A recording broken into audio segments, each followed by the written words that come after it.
All right, so here's the celery. It is Wegmans organic celery, and Best Buy is $4.24 on all of these. This is a lot of celery. So I'm gonna get cleaning them and then I will start cutting them up.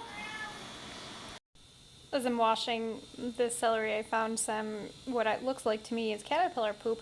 And as I was cleaning it up, I found this little guy. He's gonna go right to the chickens. But listen, if bugs don't want to eat your food, you shouldn't want to either. So he's gonna go to my chickens and we'll get the rest washed up. Okay, all washed up, that's what it looks like. I've got this big pile of stalks that look really good. And then here are like the little cores that I'm not gonna chop up. I'll just use these for probably vegetable broth. So I will make these probably just a little bit smaller and cut off the bottoms, stick them in a freezer bag once they're dry, and just collect a whole bunch of vegetable scraps for vegetable broth. And then I'm going to let these dry for just a little bit so that they're not so wet, because I don't want to freeze them like this or else they'll just get crystally. So I'm going to put a little clean towel on top of them so that they can dry a little bit more.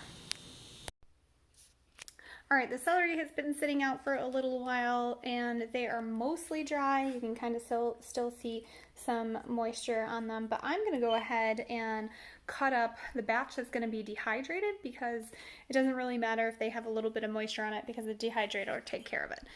This batch right here is going to be the ones that's freeze dried, so it needs to go in the freezer. So that matters more whether or not those are completely dry. So I will continue to let these dry while I start chopping these up. I filled up 4 trays of just cut up celery. But since I have the 10 trays available, I'm going to go ahead and split these in half so that they'll dry, dehydrate that much faster. So I'm just going to put less on each tray and spread them out throughout the whole dehydrator. So I have the celery spread out between 9 trays. It would have covered 4 full trays, but this is just to spread them out so that they'll dry that much faster. And if you're wondering what that is, these are just dried eggshells that need to be pulverized and given back to my chickens. So let's get this started.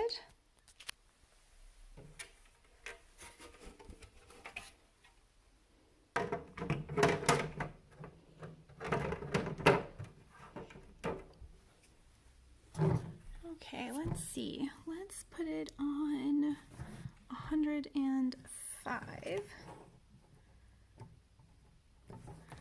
And we'll go at least 10 hours and then see how it does. Meanwhile, my parents were over this weekend and they brought over the freeze-dried celery, so I can finally show you the end results.